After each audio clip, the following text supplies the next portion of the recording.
What is the Jersey Devil? It can be hard growing up in a big family. And when you are the youngest of 12 siblings, getting attention is no easy task.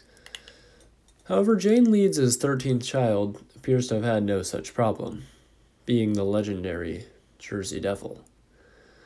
With a horse head, cloven feet, a towering stature, demonic tail, and massive wings. While stories of the creature's origin are inconsistent and pretty ridiculous, they all follow the same basic idea.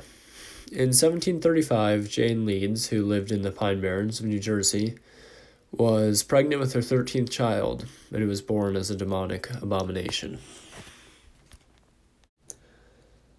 What a lot of my viewers might not realize is just how absolutely massive the Pine Barrens really are. The land is 1.1 million acres, or a whopping 22% of New Jersey's overall land area, and it spans 7 counties. Countless ghost towns are contained within this sprawling forest, emphasis on the ghosts.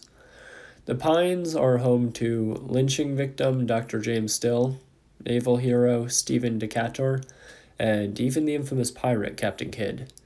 It seems to be a paranormal hotspot, similar to Point Pleasant, West Virginia, or the Skinwalker Ranch in Utah. With its outlandish origin story and the lack of evidence beyond footprints and livestock mutilations, I would be quick to write off the snake in the Garden State's Garden of Eden if it weren't for the centuries of encounters. Now, I'm sorry to tell my viewers, since the devil is a bit late to the cryptozoology game, having been born in the 18th century, there are no Native American oral traditions regarding the East Coast's archfiend. One of the first sightings, however, came from the older brother of the French conqueror Napoleon Bonaparte. Joseph Bonaparte, after being forced to abdicate the throne of Spain following an English invasion, bought an 800-acre estate in Bordentown, New Jersey. One day, when hunting in the barrens, he found what appeared to be hoofprints of a bipedal donkey. After following them, he heard a strange hissing noise and found himself face to face with a horse-headed winged monster. He froze in fear, and the beast flew off. After relaying the story to a friend local to New Jersey, he was told of the legend of the devil, and he always took constant care to avoid it when he went hunting.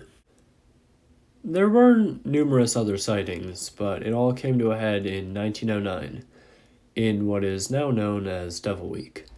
From January 16th to January 23rd, over 1,000 sightings of the monster occurred across the Garden State and even spilled over into others. The first encounter came from a police officer who reportedly shot at the creature, to no effect. Over the next 7 days, livestock went missing or was killed messily, footprints were found, strange hisses and shrieks were heard, and the flying fiend was seen countless times. Given the sheer number of sightings occurring so closely in such a short time, and with pretty credible witnesses, I haven't really found a good explanation for it that disproves the devil. This isn't to say that these were the last sightings, however, as they continue to this very day. With it walking around on 2 legs and possessing wings, the Jersey Devil seems to be completely different from any scientifically recognized creature. Hammerhead bats do bear something of a resemblance to them having wings and what looks like a horse's head, but in terms of size, they aren't even close to the 7-foot-tall beast. I think the story of it being the Leeds' child can be written off as nothing more than urban legend when you look into it, and may have even been political propaganda created by none other than founding father Benjamin Franklin. The only similar being I've heard of is West Virginia's Mothman, a bipedal-winged humanoid with seemingly supernatural qualities. However, the devil does have one pretty big difference with the Mountain State's resident monster. Mothman had 1 year of encounters. The devil has had hundreds. This leads me to believe that a population that sustains itself is more likely what's in the Pine Barrens than one singular animal.